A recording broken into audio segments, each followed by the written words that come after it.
Hello, my dear students. This side RP Tyagi biology faculty in front of you and आज अपन discuss करने जा रहे हैं kidney function regulation. बहुत important topic माना जाता है ये बायो के अंदर, जूलॉजी पार्ट में एक्सक्रीटरी सिस्टम के अंदर। एनसीईआरटी के अंदर ये मेंशन किया हुआ है एक्सक्रीटरी प्रोडक्ट्स एंड एलिमिनेशन वाली यूनिट्स के अंदर। ओके, तो बच्चों जैसे आप जानते हैं कि हमारे अंदर जो किडनी होती हैं, these are the specific for the ultra filtration और ब्लड फिल्ट्रेशन, है ना। ब्लड को फिल्टर करती है। नाइट्रोजनस जो वेस्ट प्रोडक्ट हमारी बॉडी में बनी होती हैं उनको बॉडी से बाहर निकालने के लिए रिस्पॉन्सिबल होती हैं। ये हमारा एक एक्सक्रीटरी सिस्टम होता है। आप जानते हैं excretory system is formed by a pair of kidney, a pair of ureter, single urinary bladder and single urethra. इन सब ऑर्गन्स को मिला देते हैं तो एक ऑर्गन सिस्टम का फॉर्मेशन होता है, that is called the excretory system and which is required for the elimination of nitrogenous waste product from the body. और ये जो nitrogenous waste product like urea, uric acid, ammonia and other nitrogenous waste जो liver के अंदर बनते हैं by the process of different metabolic reactions. तो अगर ये प्रोडक्ट अगर हमारी बॉडी में रहेंगे तो ये काफी हार्मफुल होते हैं, ब्रेन को डैमेज करेंगे, अदर वाइटल ऑर्गन्स को डैमेज करेंगे। तो बच्चों इसीलिए इन ऑर्गन्स, इन डिफरेंट जो प्रोडक्ट्स को बॉडी से बाहर निकालना जरूरी होता है।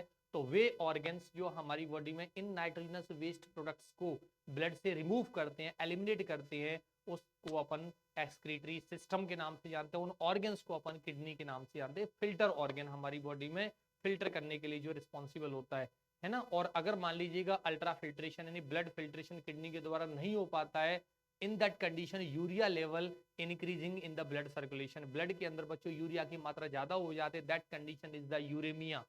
और यूरेमिया कंडीशन आ जाती है that would harm to the brain, जो कि ब्रेन को डैमेज कर सकती है। इसीलिए इमीडिएटली जो पेशेंट जो होते हैं जिनकी किडनी प्रॉपर फंक्शन नहीं करती हैं तो उनके अंदर यूरिया का लेवल जैसे बढ़ेगा दैट मीन्स वो किडनी की खराबी मानी जाती है और पेशेंट को फ्रिक्वेंटली पेशेंट को बार बार वो डायलिसिस पर रखा जाता है। डायलिसिस पर रखने का मतलब यही होता है कि किडनी फंक्शनिंग नहीं कर पा रही तो उसके अंदर जो यूरिया की मात्रा ज्यादा हो रही है उसको एक आर्टिफिशियल टेक्निक डायलिसिस के थ्रू उस यूरिया को बॉडी से बाहर निकाला जाता है ना। तो ये हमारी किडनी का एक फंक्शन होता है। अपन जानते हैं कि किडनी हमारी एक्सक्रीटरी रोल प्ले करती हैं, not only involve in the excretion of nitrogenous waste. इसके अलावा हमारी किडनी के बहुत सारे फंक्शन होते हैं जैसे कि control of blood volume, blood pressure जो हमारे अंदर 120/80 mmHg जो ब्लड प्रेशर जो मेंटेन होता है हमारी किडनी के द्वारा होता है। Regulation of blood pH at 7.4, तो 7.4 पर जो हमारी ब्लड पीएच जो एडजस्ट मेंटेन होती है ये भी हमारी किडनी के द्वारा होती है। एसिड बेस बैलेंस को मेंटेन करना। इसके अलावा बच्चों हमारी किडनी का यूरिन फॉर्मेशन, यूरिन का फॉर्म हमारे ब्लड में से टॉक्सिन्स को बाहर निकल के लेके आ रहा है, ठीक है ना। और इसके अलावा एक बहुत इंपॉर्टेंट फंक्शन होता है हमारी किडनी का हार्मोनल सिक्रेशन। कुछ स्पेसिफिक बच्चों हार्मोन्स होते हैं जो हमारी किडनी के द्वारा प्रोड्यूस होते हैं, जैसे भी talk about the erythropoietin hormone. Erythropoietin hormone is essential for the RBC formation in the bone marrow. आप जानते हैं कि हीमोपोसिस की जो प्रोसेस होती है दैट मीन्स ब्लड बनने की जो प्रोसेस है वो बोन मैरो के द्वारा होती है। तो वहां पे जो आरबीसी का फॉर्मेशन हो रहा है, इरिथ्रोसाइट्स का फॉर्मेशन, वो तब होगा तब हमारी किडनी से इरिथ्रोपोइटिन हार्मोन निकल के जाएगा। ओके, दूसरा एक हार्मोन रिलीज होता है रेनिन। और रेनिन जो होता है एक प्रकार का ऑस्मोटिक बैलेंस को मेंटेन करने वाला एक हार्मोन होता है जो डिहाइड्रेशन के टाइम पे हमारी किडनी निकालते हैं तो वापस हमारी बॉडी रिहाइड्रेट हो जाती है। Is that clear. And third number का जो एक हार्मोन होता है एक विटामिन के तौर पे होता है, that is called the vitamin D.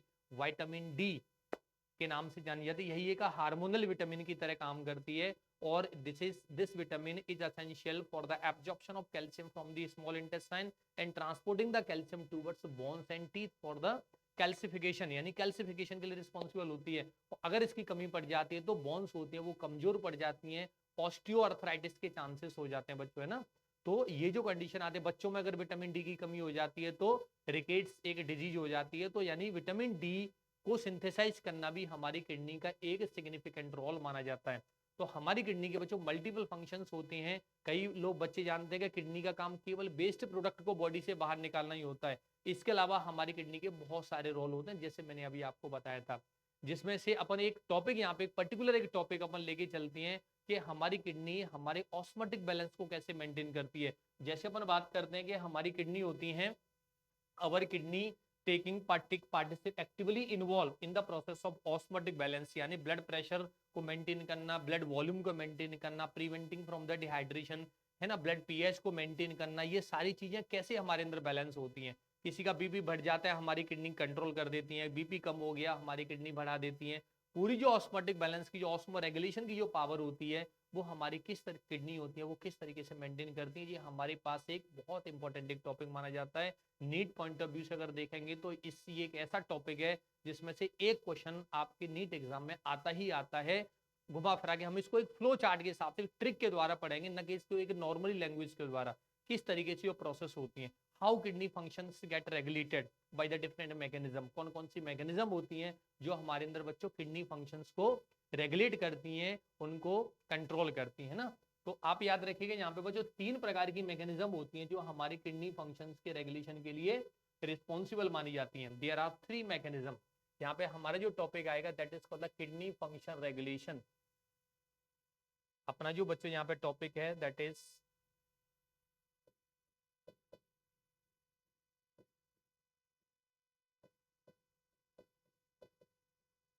Kidney function regulation. यानी किडनी फंक्शन रेगुलेशन का मतलब बच्चों यहाँ पे हुआ हमारी किडनी किस तरीके से फंक्शंस कर रही है, वो फंक्शंस किस तरीके से रेगुलेट हो रहे हैं। तो यहाँ पे इसको रेगुलेट करने के लिए 3 प्रकार की मैकेनिज्म होती है, यानी अपन इसको बोल सकते हैं it is the process of osmotic balance, या अपन बोलेंगे ऑस्मो रेगुलेशन। ऑस्मो रेगुलेशन यानी किस तरीके से हमारे अंदर ऑस्मो रेगुलेशन, आप जानते हो ऑस्मो रेगुलेशन का मतलब हुआ यहाँ पे control of BP, blood volume, हमारा ब्लड प्रेशर कंट्रोल होना, प्लस यहाँ पे इलेक्ट्रोलाइटिक बैलेंस, इलेक्ट्रोलाइटिक बैलेंस। बच्चों इन सबको मिला के अपन एक ऑस्मो रेगुलेशन के नाम से जानते हैं। अब देखो हमारे अंदर ये प्रोसेस बच्चों किस तरीके से होगी, इसकी जो शुरुआत होती है वो किस तरीके से होगी।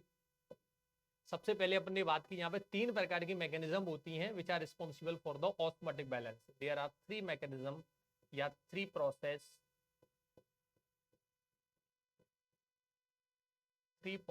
Involve in the osmotic balance.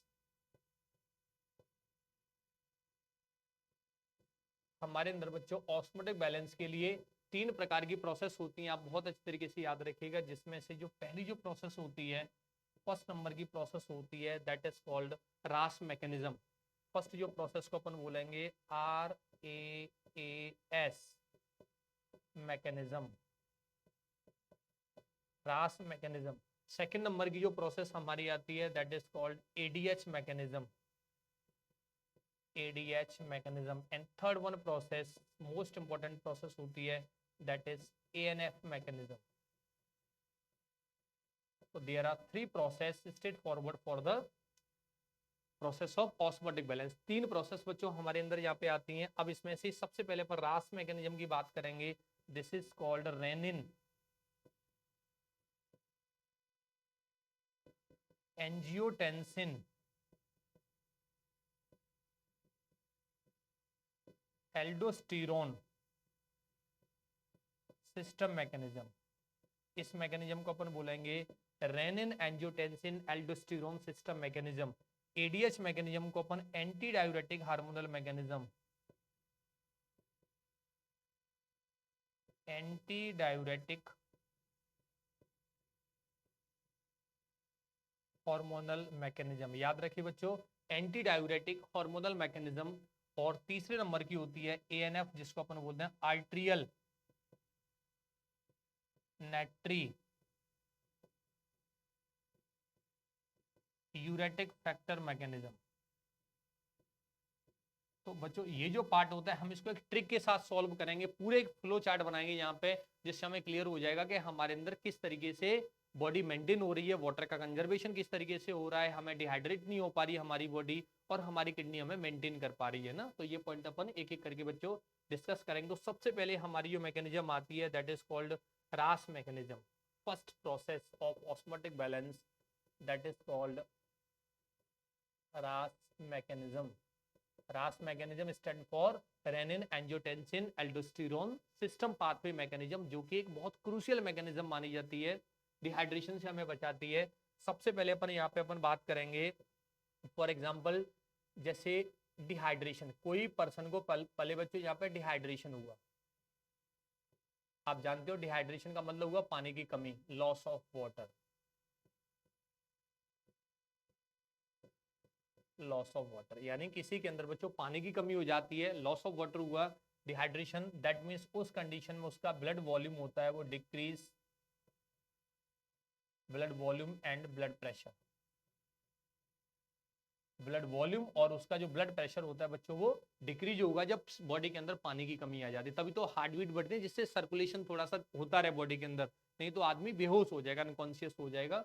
तो ये डिहाइड्रेशन कंडीशन में ब्लड वॉल्यूम कम हो गया, वॉल्यूम कम हुआ तो वहां पे प्रेशर बच्चों कम हो जाता है। जैसे ब्लड प्रेशर यहाँ पे कम होगा, याद रखिएगा, जैसे ब्लड प्रेशर यहाँ पे कम जो होगा, डिक्रीज जीएफआर, जीएफआर आप जानते हो that is called the glomerular filtration rate, ये डिक्रीज हो जाती है। हमारी किडनी की जो अल्ट्रा फिल्ट्रेशन की रेट होती है पर मिनट ब्लड को फिल्टर करने की, जो अल्ट्रा फिल्ट्रेट जो फॉर्म होता है पर मिनट, वो 125 ml पर मिनट होता है नॉर्मल कंडीशन। लेकिन अगर मान लो डिहाइड्रेशन हो जाता है तो जो अल्ट्रा फिल्ट्रेशन की रेट है वो स्लो हो जाएगी, स्लो हो जाएगी तो जो नाइट्रोजनस वेस्ट हमारे ब्लड में पड़े हुए वो प्रॉपरली बाहर निकल नहीं पाएंगे, तो वो भी एक हार्मफुल प्रोसेस हुई। तो यानी जीएफआर जैसी यहाँ पे बच्चों ड्रॉप हो जाते हैं, in that condition our kidney get activated. याद रखिएगा जब जीएफआर कम हो जाती है हमारी किडनी होती है बच्चों वो एक्टिवेट हो जाते हैं, जैसी हमारी किडनी एक्टिवेट होंगी, हमारी किडनी जैसी एक्टिवेट होंगी एक सब्सटेंस रिलीज करेंगी जिसका नाम है रेनिन, RENIN, एक रेनिन सब्सटेंस रिलीज होगा यहाँ से, रेनिन सब्सटेंस है ये रिलीज हुआ, और इस रेनिन ने, याद रखिएगा इस रेनिन ने एक प्रोटीन को, और इस कंडीशन में जब हमारा बीपी कम हो जाता है उस कंडीशन में लिवर भी एक्टिवेट हुआ ब्रेन की वजह से, वाया ब्रेन, और लिवर ने एक प्रोटीन इमीडिएटली यहां से रिलीज करी दैट इज कॉल्ड एंजियोटेंसिनोजन,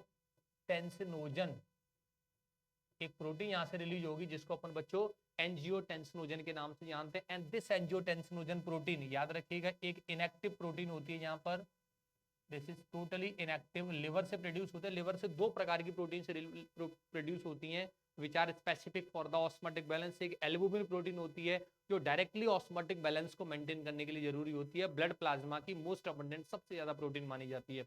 और सेकंड प्रोटीन एंजियोटेंसिनोजन होती है, ये किडनी के द्वारा, किडनी की हेल्प से हमारे अंदर ऑस्मोटिक बैलेंस को मेंटेन करेगी। तो angiotensinogen protein converted into angiotensin, converted into angiotensin, first में ये कन्वर्ट हो जाता है बच्चों यहाँ पे ना रेनिन की प्रेजेंस में, and angiotensin second converted into further angiotensin second, ये बच्चों एंजियोटेंसिन सेकंड में कन्वर्ट हो जाता है। और एंजियोटेंसिन सेकंड में कन्वर्ट करने के लिए, एंजियोटेंसिन सेकंड में इसको कन्वर्ट कराने के लिए एक एंजाइम की जरूरत होती है that is called ACE, stand for angiotensin converting enzyme, and angiotensin converting enzyme is secreted by the alveoli of the lungs, यानी इसका जो सोर्स होता है वो ये हमारे लंग से होता है, लंग से ACE एक एंजाइम प्रोड्यूस हुआ, इसकी प्रेजेंस में angiotensin first molecule converted into angiotensin second, and angiotensin second is the highly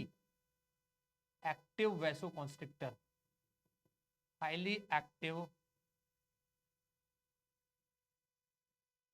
vaso constrictor, याद रखिए बच्चों यहाँ पे एक हाईली एक्टिव वैसोकॉन्स्ट्रिक्टर होता है जिसको अपन एंजियोटेंसिन सेकंड के नाम से जानते हैं। एंड फर्दर ये जो एंजियोटेंसिन सेकंड होगा बच्चों यहाँ पे, ये बेसिकली एंजियोटेंसिन सेकंड हमारे अंदर तीन काम करता है एक साथ, कितने फंक्शन करेगा एंजियोटेंसिन सेकंड बच्चों यहाँ पे, 3 फंक्शन एक साथ करेगा। सबसे पहले जो प्रमोट करेगा ये हमारे हाइपोथैलेमस को, ब्रेन का जो पार्ट होता है, यानी अवर हाइपोथैलेमस गेट एक्टिवेटेड, हाइपोथैलेमस जैसे हमारा एक्टिवेट हो जाता है, ये हाइपोथैलेमस के थ्रस्ट सेंटर एक्टिवेट हो जाते हैं। थ्रस्ट सेंटर यानी हमें जो प्यास लगती है, भूख लगती है, ये हाइपोथैलेमस की वजह से होता है। उसके अंदर हंगर सेंटर होती है, सैटिस्फैक्टरी सेंटर, जो भूख लगती है तब वो एक्टिवेट होते हैं, तब हमें भूख लगने का एहसास होता है। जब एनर्जी लेवल बॉडी में कम हो जाता है, एनर्जी कम हो जाता है, ग्लूकोज लेवल कम होता है उस कंडीशन में, और जब हमारे अंदर नॉर्मल लेवल से जब पानी कम होता है हमारे ब्लड में, अप्रोक्सिमेट वाटर जो हमारे अंदर जो माना जाता है, ब्लड के अंदर 92% वाटर होता है, लगभग 5 साढ़े 5 लीटर ब्लड की मात्रा होती है, उसमें मैक्सिमम पानी की मात्रा होती है, 92% तक वाटर होता है ना। तो बच्चों यहाँ पे ये याद रखिएगा, हाइपोथैलेमस में ये थ्रस्ट सेंटर होगा, तो जैसे हमारे अंदर ब्लड वॉल्यूम कम होगा, डिहाइड्रेशन होगी, हमारी बॉडी जब डिहाइड्रेट होती है तो उस कंडीशन में हमारे थ्रस्ट सेंटर होते हैं, हमें एक्टिवेट कर देते हैं, सिग्नल देंगे ये। और जैसे थ्रस्ट सेंटर एक्टिवेट हो जाते हैं, हमें प्यास लगेगी, यानी उस कंडीशन में अपन इनटेक वाटर, हमने पानी पी लिया, प्यास लगेगी, हमें इमीडिएटली, हमें देखो प्यास लग जाती है, अपन को सोचना नहीं पड़ता, इमीडिएटली वो सिग्नल आ जाते हैं। जब हमारे blood volume, blood pressure normal से नीचे जाता है, हमें इमीडिएटली प्यास लगना शुरू हो जाती है। और जब हमने पानी को इनटेक किया बच्चों, उस कंडीशन में क्या हुआ, हमारा इंक्रीज ब्लड वॉल्यूम हमारा इंक्रीज हुआ, और इस ब्लड वॉल्यूम से इंक्रीज होने की वजह से इंक्रीज बीपी, यानी जो हमारा ब्लड प्रेशर बच्चों देखो कम हुआ था, यहाँ पे डिहाइड्रेशन की वजह से बीपी कम हुआ था, ये हमारा बीपी वापस बढ़ गया किडनी की वजह से। किडनी ने ये रेनिन यहाँ से रिलीज किया, अगर नहीं होती तो हमें ये प्यास ही नहीं लगती, यहाँ पे ये वाला कंसेप्ट ही नहीं आता है ना।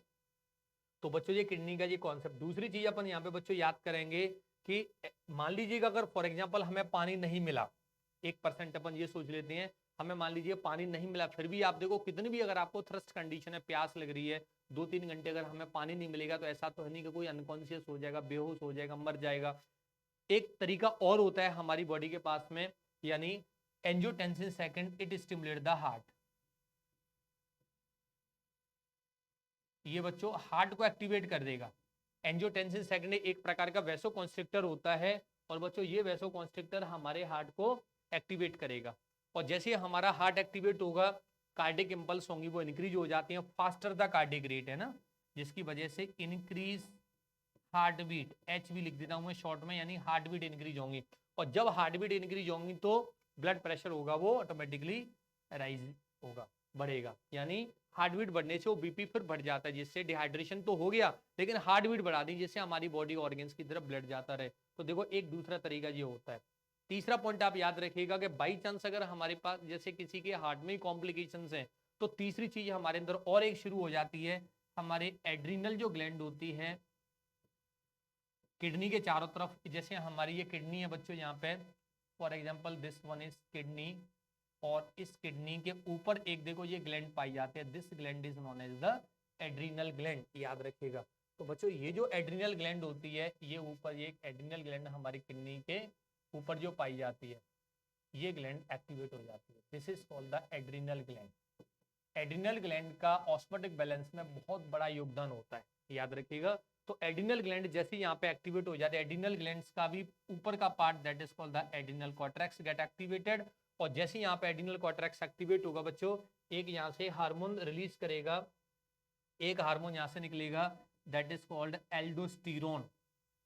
एल्डोस्टेरोन हार्मोन है ना, जिसको अपन मिनरलोकॉर्टिकॉइड के नाम से जानते हैं। Aldosterone hormone is secreted by the adrenal cortex under the influence of angiotensin second, याद रखिएगा। एंड एंजियोटेंसिन सेकंड कब निकलता है, डिहाइड्रेशन के टाइम पे। तो अपन बोल सकते हैं एल्डोस्टेरोन का जो सिक्रेशन का होता है हमारी एड्रिनल कॉर्टेक्स, एड्रिनल ग्लैंड के कॉर्टेक्स पार्ट से, कब, जब बॉडी हमारी डिहाइड्रेशन की तरफ जाती है, जब हमारा बीपी लो हो जाता है नॉर्मल से। तो बच्चों एल्डोस्टेरोन जो हार्मोन होगा, ये बेसिकली क्या करेगा, सोडियम आयन का रीअब्जॉर्प्शन करवाता है, इंक्रीज सोडियम आयन रीअब्जॉर्प्शन। आपने कभी पढ़ा होगा सोडियम आयन का रीअब्जॉर्प्शन, अल्ट्रा फिल्ट्रेट से ज्यादा सोडियम रीअब्जॉर्ब हो जाएगा, वापस वो ब्लड में चला जाता है।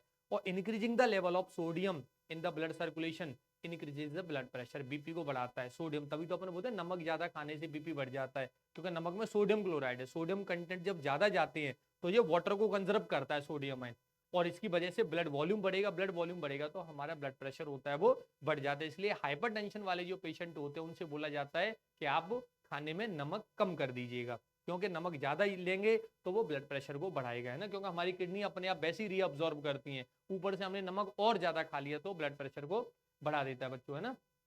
सोडियम आयन का यहाँ पे रीअब्जॉर्प्शन हुआ, और सोडियम आयन जितना ज्यादा होगा वो याद रखिएगा इंक्रीज द ब्लड प्रेशर। तो बच्चों जो हमारा बीपी लो हुआ था, जो हमारा ब्लड प्रेशर कम हुआ था, वो ब्लड प्रेशर हमारा वापस बढ़ गया। This mechanism entire phenomena is known as the renin angiotensin aldosterone system.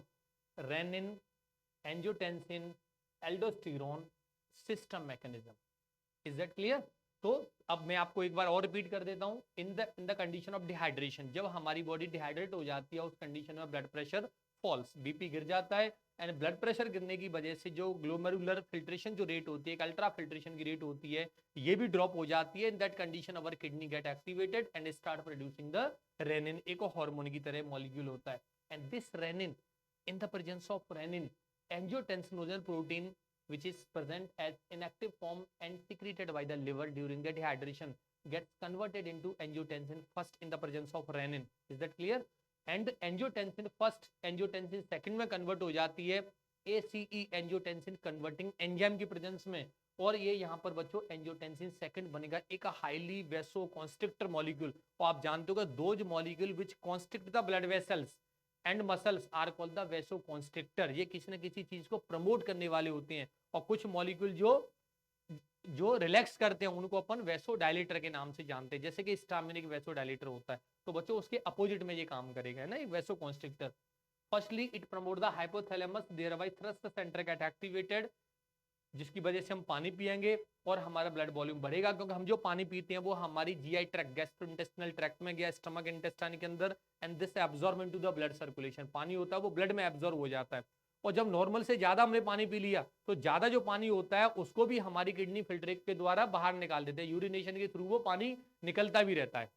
ज्यादा पानी, इसलिए देखो सर्दियों के टाइम पे यूरिनेशन ज्यादा होता है, जो भी पानी पीते हैं वो यूरिन के थ्रू फिर निकलता जाता है। गर्मियों के टाइम पे प्यास ज्यादा लगती है क्योंकि बॉडी में डिहाइड्रेशन होता है, इसलिए उसको कंपेंसेट करने के लिए हमें ज्यादा पानी इनटेक की जरूरत होती है।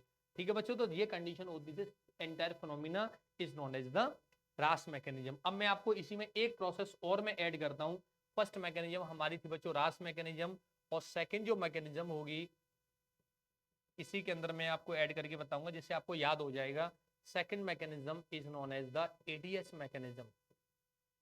एडीएच मैकेनिज्म, एडीएच की मैकेनिज्म बच्चों ये भी डिहाइड्रेशन के टाइम पे होती है ना, जब पानी की कमी होती है ना तब हमारे अंदर एडीएच, यानी ये एक ऐसा पैराग्राफ होता है जो आपके कम से कम जो भी शीट मॉड्यूल्स वगैरह होते हैं एक्सक्रीटरी सिस्टम के मैक्सिमम क्वेश्चन को ये सॉल्व कर देगा ये पैराग्राफ, इसको याद रखिएगा।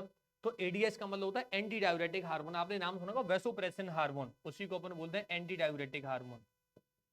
एंटी डायूरेटिक हार्मोन देखो एक ऐसा हार्मोन जो डायूरेटिक को प्रिवेंट करता है, और डायूरेसिस का मतलब होता है water loss from the body. Those substances that promote the diuresis, that promote the loss of water from the body are called the diuretic substance, जैसे अल्कोहल, कैफीन, है ना, ये डायूरेटिक सब्सटेंस होते हैं इनके अंदर, तो ये यूरिनेशन को बढ़ाते हैं। ठीक है ना, और एक होता है एंटी डायूरेटिक जो सब्सटेंस जो डायूरेसिस यानी यूरिनेशन को कम करता है। तो जब हमारे अंदर ज्यादा जब वाटर लॉस होगा, बार बार यूरिनेशन होगा, तो वाटर लॉस होगा, तो उस कंडीशन में हमारी बॉडी एडीएच हार्मोन बच्चों प्रोड्यूस करेगी। कब? वही जब डिहाइड्रेशन होगा। तो बच्चों इसे डिहाइड्रेशन की वजह से यहाँ पे आप इसको एक बार और देखिएगा, जब हमारे अंदर बच्चों ये पानी की कमी हुई, डिहाइड्रेशन की जब स्थिति आई, तो उस कंडीशन में ये हाइपोथैलेमस एक्टिवेट हुआ, और इस हाइपोथैलेमस ने, याद करिएगा इसके अंदर होते हैं supra optic nuclei, full form आप याद रखिएगा, supra optic nuclei, supra optic nuclei. दो तरह के न्यूक्लियाई होती हैं, first is the supraoptic nuclei, another is the paraventricular nuclei. Paraventricular nuclei is specific for the oxytocin hormone secretion, जो oxytocin को रिलीज करता है, और पैरावेंटिकुलर न्यूक्लियाई, और सुप्राऑप्टिक जो न्यूक्लियाई होता है बच्चों वो एडीएच हार्मोन को रिलीज करेगा। तो ये एक्टिवेट हो जाते हैं, तो यहाँ से फिर एक हार्मोन रिलीज होता है दैट इज कॉल्ड एडीएच, और एडीएच को अपन ने क्या लिख दिया यहाँ पर, बट वैसोप्रेसिन के नाम से भी जाना जाता है, ब्लड वेसल्स को प्रेशराइज करता है, क्योंकि वैसो कॉन्स्ट्रिक्टर होता है ये, इसलिए हम इसको जनरली वैसोप्रेसिन के नाम से जानते हैं। Is that clear? तो अब यहाँ पे जो एडीएच जो हार्मोन जो प्रोड्यूस हुआ है, सुप्राऑप्टिक न्यूक्लियाई ने जो एडीएच हार्मोन जो यहाँ पे निकाला हुआ है, ये क्या करेगा, ये टेम्पररी एक्यूमुलेट हो जाएगा। याद रखिएगा हाइपोथैलेमस में इसका सिंथेसिस हुआ, सोर्स जो होता है एडीएच का वो हाइपोथैलेमस होता है, and it temporary accumulate in the neurohypophysis, posterior pituitary gland के अंदर ये टेम्पररी एक्यूमुलेट हो जाता है। तो बच्चों टेम्पररी एक्यूमुलेट कहाँ पे हुआ, न्यूरोहाइपोफाइसिस में एक्यूमुलेट हुआ, देन वहां से ये रिलीज हुआ, एंड इट प्रमोट, याद रखिएगा बहुत अच्छी तरीके से, ये एक्ट करेगा DCT, distal convoluted tubule plus collecting tubule. Nephron पे जो डीसीटी एक पार्ट होता है डिस्टल कन्वोल्यूटेड ट्यूब्यूल, एंड एक कलेक्टिंग डक्ट होते हैं जिसमें कई नेफ्रॉन्स आके मिलते हैं, उन दोनों पर इसके रिसेप्टर पाए जाते हैं एडीएच के, और वहां से बच्चों ये क्या करेगा, and it promote the water reabsorption. यानी इट प्रमोट, प्लस साइन यानी प्रमोट करना, स्टिमुलेट करना, यानी increase water reabsorption, it promote water reabsorption. याद रखिएगा अच्छी तरीके से, यानी वाटर रीअब्जॉर्प्शन को बच्चों ये प्रमोट करेगा, डीसीटी और सीटी से वाटर रीअब्जॉर्प्शन प्रमोट होगा। अब मुझे ये बताइएगा, जब हमारे अंदर वाटर का रीअब्जॉर्प्शन होगा, किडनी ने फिल्ट्रेट कर दिया ब्लड, वो फिर वाटर वापस हमारे ब्लड में आ रहा है, तो इसका मतलब डिहाइड्रेशन नहीं होगा, ब्लड वॉल्यूम वापस से बढ़ जाएगा।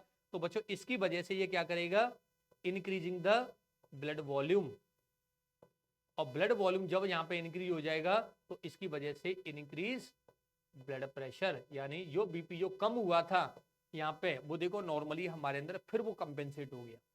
ठीक है ना, ये याद रखिएगा। तो जब बीपी हमारा कम होता है तो हमारा बीपी देखो अचानक फिर दोबारा से बढ़ गया, नॉर्मल हो गया, मतलब कंपेंसेट हो गया, आदमी बेहोश नहीं हुआ। याद रखिएगा, अगर ये सारी प्रोसेस अगर नहीं होती तो बॉडी डिहाइड्रेट होती। याद ही मान लो अगर एडीएच हार्मोन की बात करें, मान लो इसकी डेफिशिएंसी हो जाती है, तो एडीएच की कमी हो जाएगी, तो फिर क्या होगा, डिहाइड्रेशन होता रहेगा, वाटर निकलता रहेगा बॉडी से, यूरिन का फॉर्मेशन होता रहेगा, हर 10 मिनट में यूरिन का फॉर्मेशन होता रहेगा, and that condition is the polyuria. Polyuria का मतलब होता है फ्रीक्वेंट यूरिनेशन, हर 5-10 मिनट पे यूरिनेशन के लिए जाना, रात में भी 10 बार यूरिनेशन के लिए जाना, दिन में 20-30 बार यूरिनेशन के लिए जाना, वो एक बीमारी होती है, that is called the diabetes insipidus, जिसको रीनल नेफ्रोपैथी के नाम से जानते हैं, which is caused by the deficiency of ADH hormone. Prolong deficiency, अगर एडीएच की लंबे समय तक डेफिशिएंसी हो जाती है, पर्सन में suffered with the frequent urination, that means polyuria, and frequent thirst, that is called the polydipsia. तो पॉलीडिप्सिया मतलब हर 5-10 मिनट में प्यास लगना, हर 5-10 मिनट में यूरिनेशन के लिए जाना। तो पॉलीडिप्सिया और पॉलीयूरिया दो क्लिनिकल सिम्टम्स आते हैं जो कि डायबिटीज इंसिपिडस के माने जाते हैं, जिसमें धीरे धीरे किडनी भी खराब होने लगती है।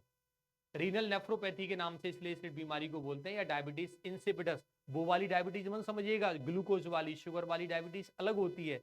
शुगर वाली डायबिटीज जो होती है वो जनरली इंसुलिन की कमी की वजह से होती है। इंसुलिन एक हार्मोन होता है which is secreted by the beta cells of the pancreas and it controls the glucose level in the blood and preventing from the diabetes mellitus। यानी शुगर की बीमारी से बचाने वाला होता है वो इंसुलिन होता है। इंसुलिन की कमी हो जाती है तो डायबिटीज मिलिटस होती है, जिसमें शुगर की मात्रा ज्यादा हो जाती है, क्योंकि बॉडी के अंदर शुगर जा नहीं पाती।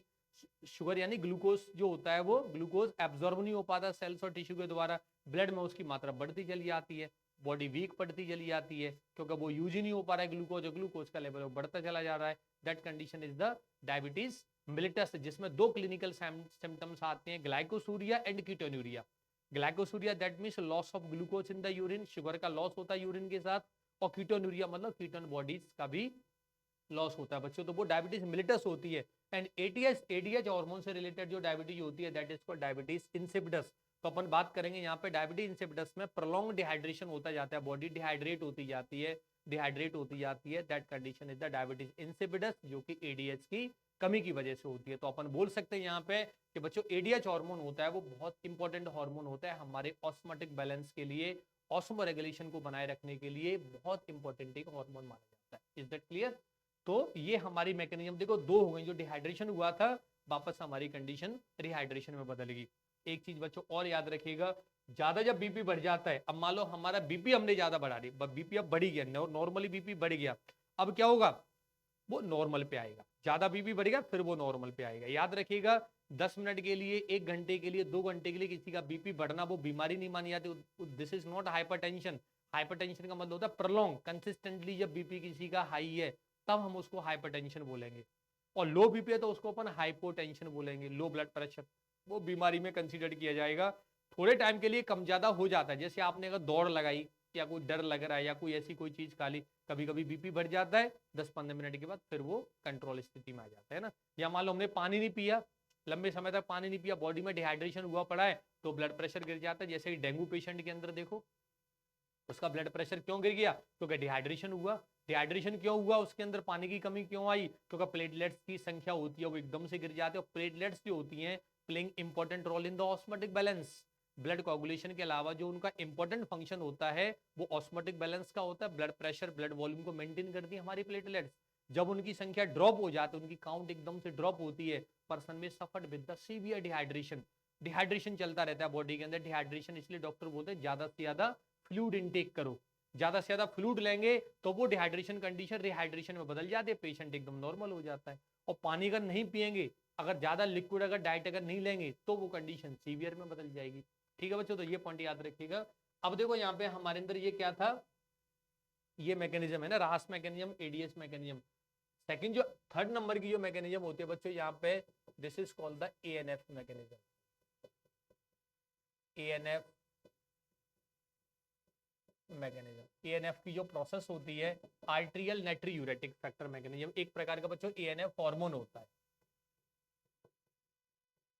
ANF stand for atrial, this is called atrial natriuretic factor.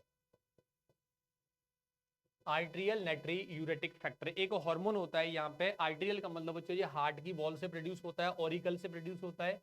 नेट्री का मतलब सोडियम है, यूरेटिक फैक्टर का मतलब एक ऐसा फैक्टर होता है जो यूरिन के अंदर सोडियम के लॉस को प्रमोट करेगा। यानी अपन इसकी जब प्रोसेस पे जाएंगे तो जब हमारा blood pressure increase blood pressure, याद रखिएगा, जब हमारा बच्चों ब्लड प्रेशर एक नॉर्मल से ज्यादा हो जाता है, हाई बीपी की जब कंडीशन आती है, उस कंडीशन में, हाई बीपी की कंडीशन में देखो क्या होगा, जैसे हमारे अंदर हाई बीपी हुआ, उस कंडीशन में मेडुला ऑब्लिगेटा होता है वो एक्टिवेट हो जाता है, हमारे ब्रेन का मेडुला ऑब्लिगेटा है वो एक्टिवेट होगा यहाँ पे। और जैसे ये मेडुला ऑब्लिगेटा एक्टिवेट होगा, इसकी वजह से ये हमारे हार्ट को सिग्नल देगा, हार्ट को ये आउटपुट देगा। और हार्ट का भी कौन सा part, right auricle, upper side of the right auricle get activated. ठीक है ना, मेडुला ऑब्लिगेटा ने इसको एक्टिवेट किया और इस राइट ऑरिकल से, याद रखिएगा बहुत अच्छी तरीके से, इस राइट ऑरिकल से एक हार्मोन रिलीज होगा, release ANF, arterial natriuretic factor. यहां से एक बच्चों हार्मोन रिलीज हुआ, ये एक प्रकार का एक्स एज ए वैसोडाइलेटर, जैसे aldosterone, renin, angiotensin second vasoconstrictor की तरह काम करते हैं, ये बच्चों एक वैसोडाइलेटर की तरह काम करता है ना, उसका उल्टा फंक्शन करेगा। तो देखो ये क्या करेगा, ये एक तो एल्डोस्टेरोन के सिक्रेशन को सप्रेस कर देगा, यानी अपन लिखेंगे यहाँ पे इट सप्रेस, डिक्रीज कर देगा, suppress aldosterone secretion from adrenal cortex. यानी एल्डोस्टेरोन के सिक्रीशन को इसने क्या कर दिया बच्चों, सप्रेस कर दिया। और जैसे ही यहाँ पे एल्डोस्टेरोन का सिक्रीशन कम हो जाएगा, तो आपको आगे की प्रोसेस भी पता है, एल्डोस्टेरोन का सिक्रीशन जैसे ही यहाँ पे कम हुआ, तो उसके बाद में यानी increase sodium loss in urine, यानी जो सोडियम की मात्रा ज्यादा है ब्लड के अंदर, जिसकी वजह से बीपी बढ़ रहा था, वो यूरिन में लॉस हो जाएगा, है ना। यानी अपन इसको ऐसे लिख सकते हैं कि increase urinary excretion of sodium ion, increase urinary excretion of sodium ion. बच्चों यूरिनरी एक्सक्रीशन, सोडियम आयन का यूरिनरी एक्सक्रीशन ज्यादा होगा, सोडियम का लॉस होगा। और जब यहाँ पे बच्चों सोडियम का लॉस होगा, तो बहुत अच्छी तरीके से याद रखिएगा, सोडियम आयन जैसे यहाँ पे लॉस होगा, उस कंडीशन में क्या हुआ, डिक्रीज ब्लड वॉल्यूम, क्योंकि यहाँ से पानी भी लॉस होता जाएगा, तो डिक्रीज ब्लड वॉल्यूम। और ब्लड वॉल्यूम डिक्रीज होने की वजह से जो बीपी ज्यादा हुआ था, वो हमारा बीपी है वो नॉर्मल पे आ गया, यानी डिक्रीज ब्लड प्रेशर, या अपन बोलेंगे कंट्रोल बीपी, जो बढ़ा हुआ है बस वो कम हो जाएगा, उससे कम नहीं होगा, कंट्रोल ब्लड प्रेशर। तो बच्चों ये जो मैकेनिज्म होती है, this is known as the ANF mechanism. हम इसको बच्चों एएनएफ मैकेनिज्म के नाम से जानते हैं। तो मैंने आपको तीनों प्रोसेस बता दी है, रास मैकेनिज्म, एक होती है एडीएस मैकेनिज्म, और तीसरी होती है एएनएफ मैकेनिज्म। ये तीनों मैकेनिज्म मिलकर, यहाँ पे याद रखिएगा, जब तीनों मैकेनिज्म एक साथ हो जाते तो हमारे अंदर ऑस्मोटिक बैलेंस को मेंटेन करते हैं। एएनएफ जो होता है वो चेक करता है रेनिन और एडीएच सिक्रीशन और एल्डोस्टेरोन के सिक्रीशन को। रेनिन जो एएनएफ होता है वो चेक करता है कि किस तरीके से ऑस्मोटिक बैलेंस है वो फ्लक्चुएट हो रहा है, किस तरीके से बीपी बढ़ गया तो मैं उसको कम कर दूं, है ना बच्चों। तो ये पूरी जो एंटायर जो फिनोमिना होता है, this is the mechanism of kidney function regulation. बच्चों आप इसको बहुत अच्छी तरीके से आप याद कर लीजिए, है ना। इसके बाद अपन यहाँ पे एक डिस्कस और करेंगे कि यूरिया का जो प्रोडक्शन होता है, नेक्स्ट मैं टॉपिक इसमें लेना चाहूंगा यूरिया प्रोडक्शन। आप अगला पॉइंट याद रखिएगा, प्रोडक्शन ऑफ यूरिया।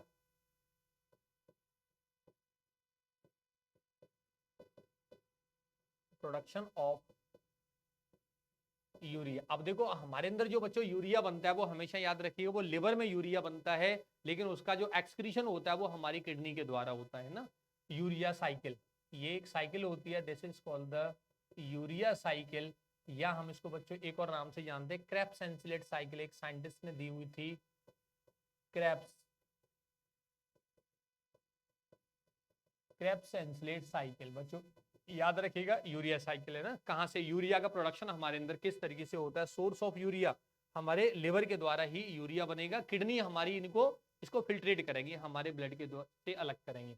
और यूरिया जो बनता है यहाँ पे याद रखिएगा 20 to 25 gram urea produced in each day.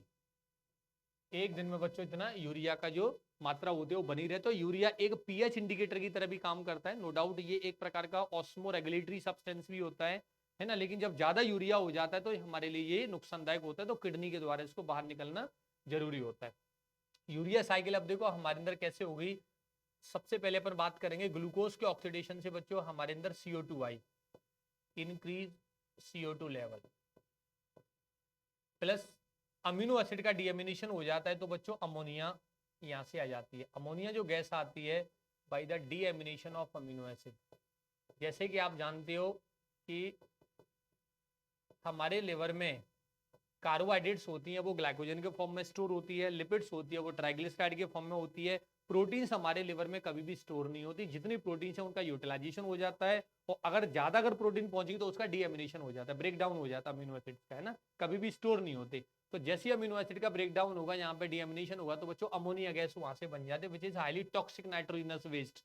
Uric acid is the least toxic nitrogenous waste, और अमोनिया होती है is the highly toxic nitrogenous waste, बच्चों याद रखिएगा। तो अब जो CO2 और ये CO2 एंड वाटर, यहाँ पे CO2 एंड अमोनिया, जब ये बच्चों यहाँ यानी प्रोटीन मेटाबॉलिज्म से आई, अमीनो एसिड का डीएमिनेशन मतलब प्रोटीन मेटाबॉलिज्म, तब यहाँ पे एक मॉलिक्यूल बनता है, this is called the carbamoyl phosphate. याद रखिएगा कार्बोमाइल फॉस्फेट का फॉर्मेशन हुआ in the presence of CP synthetase. CP synthetase बच्चों एक एंजाइम होता है CP synthetase by cost of 2 ATP। इसके लिए 2 ATP की आवश्यकता भी होती है, 2 ADP बने। तो CP कार्बोमाइल फॉस्फेट सिंथेटेज की प्रेजेंस में CO2 एंड अमोनिया मिलकर कार्बोमाइल फॉस्फेट का फॉर्मेशन करते हैं, राइट। और कार्बोमाइल फॉस्फेट बच्चों यहाँ पे ये रिएक्ट हो जाती है ऑर्निथिन, आपने कभी पढ़ा होगा ornithine amino acid, ornithine citrulline जो होते हैं ना, और जब ये दोनों आपस में मिल जाते हैं तब यहाँ पे बनेगा सिट्रुलिन।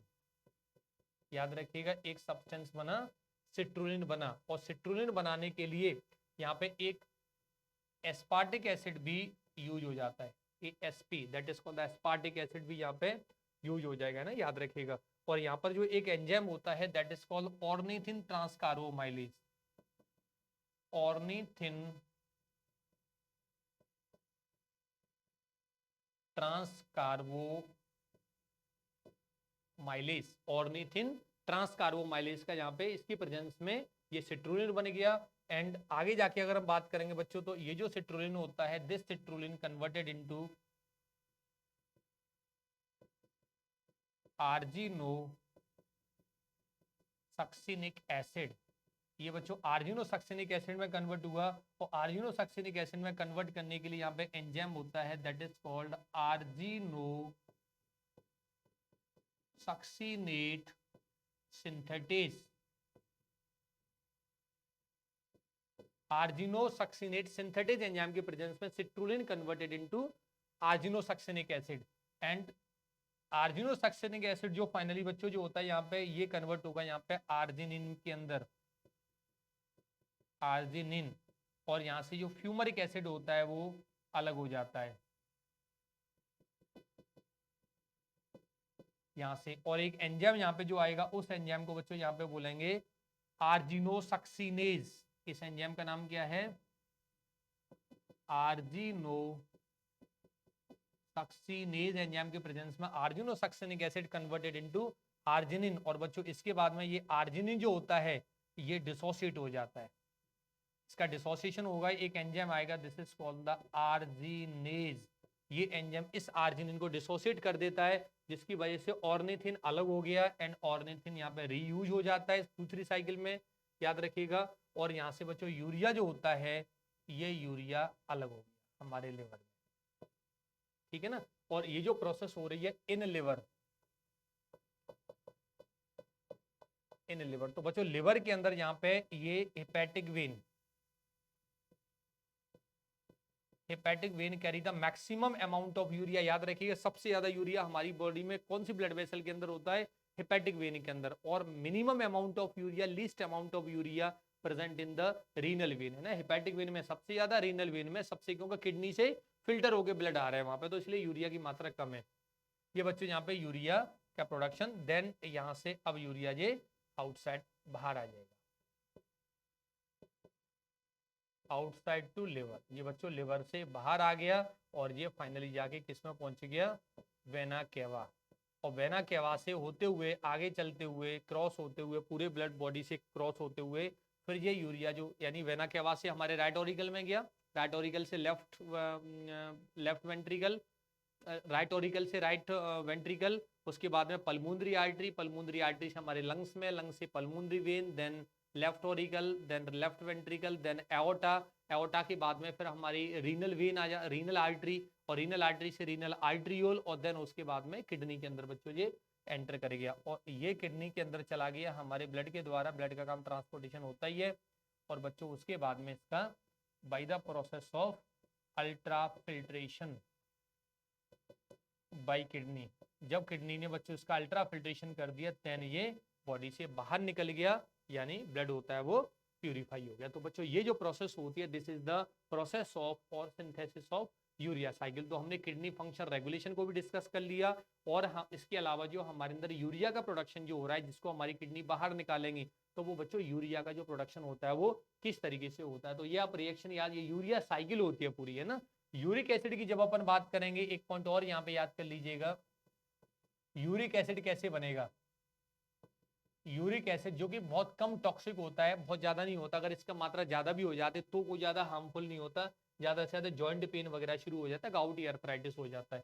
तो यूरिक एसिड बनने के लिए बच्चों एक तो यहाँ पे ग्वानिन यानी न्यूक्लिक एसिड मेटाबॉलिज्म से बनता है ये, ठीक है ना, और प्लस बच्चों यहाँ पे आप याद रखिएगा CO2, तो ये दोनों आपस में मिल जाते हैं, तब यहाँ पे बनेगा uric acid in the presence of एक एंजाइम जिसका नाम है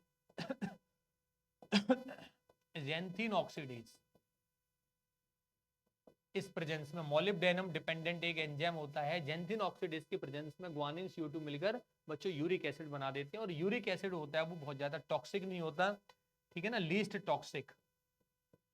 अगर एक क्वेश्चन बनता है कि भाई लीस्ट टॉक्सिक नाइट्रोजनस वेस्ट कौन सा है, तो यूरिक एसिड होता है, और मोस्ट टॉक्सिक कौन सा होता है, वो अमोनिया होती है, अमोनिया गैस मोस्ट टॉक्सिक होती है, लेकिन हमारे लिवर उस अमोनिया को यूरिया में कन्वर्ट कर देता है bye the process of urea cycle, and this urea is easily filtered by the kidney through the process of ultra filtration, है ना।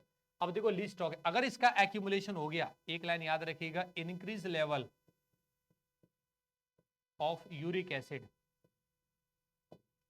इन ब्लड, अगर हमारे ब्लड में जो यूरिक एसिड की मात्रा अगर ज्यादा हो जाती है, तो ये क्या है, एक्यूमुलेट हो जाता है, एक्यूमुलेट्स इन जॉइंट्स। जो जॉइंट्स होते हैं हमारे साइनोवियल हाथ पैर के जो जॉइंट्स होते हैं ना, इसमें एक्यूमुलेट हो जाता है, जिसकी वजह से पेनफुल कंडीशन आती है, जिसको बोलते हैं gout, GOUT, gout arthritis, swelling वगैरह आ जाती है जॉइंट्स में ना, गाउट या अर्थराइटिस, बस ये कंडीशन आ जाती है, लेकिन पेशेंट की डेथ नहीं होती इसकी वजह से। लेकिन यूरिया की अगर मात्रा ज्यादा हो गई और किडनी अगर खराब हो गई, तो पेशेंट की डेथ भी हो जाती है। इसलिए इमीडिएटली जिन लोगों को जनरली ओल्ड स्टेज में ऐसा होता है, किडनी जैसे बाई चांस अगर किसी की एबनॉर्मल हो रही है, डिसफंक्शन कर रही है, प्रॉपर फंक्शन नहीं कर पा रही हैं, तो उस कंडीशन में ब्लड फिल्टर नहीं हो पाता, तो यूरिया की मात्रा ज्यादा होने लगती है, तो उस यूरिया को फिर वो डायलिसिस के द्वारा, पेशेंट को डायलिसिस पर रखा जाता है हॉस्पिटल के अंदर, और डायलिसिस के द्वारा उस ब्लड को आर्टिफिशियली फिल्टर किया जाता है, जिसकी वजह से यूरिया एक्सेस अमाउंट में जो यूरिया है वो उनकी बॉडी से बाहर निकाला जाता है। इसकी वजह से वो पेशेंट को बचा लिया जाता है। अगर किडनी खराब होगी पूरी तरीके से, तो बस एक ही अल्टीमेटली एक ही बस तरीका होता है किडनी का ट्रांसप्लांटेशन। कोई दूसरे पर्सन से किडनी को लेके और उस पेशेंट के अंदर उसको इम्प्लांट किया जाता है। ठीक है बच्चों, तो ये हमारे पार्ट में किडनी फंक्शन रेगुलेशन का कंसेप्ट आज, और नाइट्रोजनस वेस्ट प्रोडक्ट हमारे लिवर में किस तरीके से बनती हैं ये भी आज हमने यहाँ पे डिस्कस कर लिया। आई होप आपको ये सारा जो एक्सप्लेनेशन एक शॉर्ट मैंने आपको बताया हुआ है अच्छे से आपको समझ में आया होगा। ठीक है ना, और बाकी इसके अलावा जो टॉपिक होता है वो 1 बाय 1 करके अपन इसको इस तरीके से डिस्कस करते हैं। तो ठीक है बच्चों, thank you very much, thanks a lot.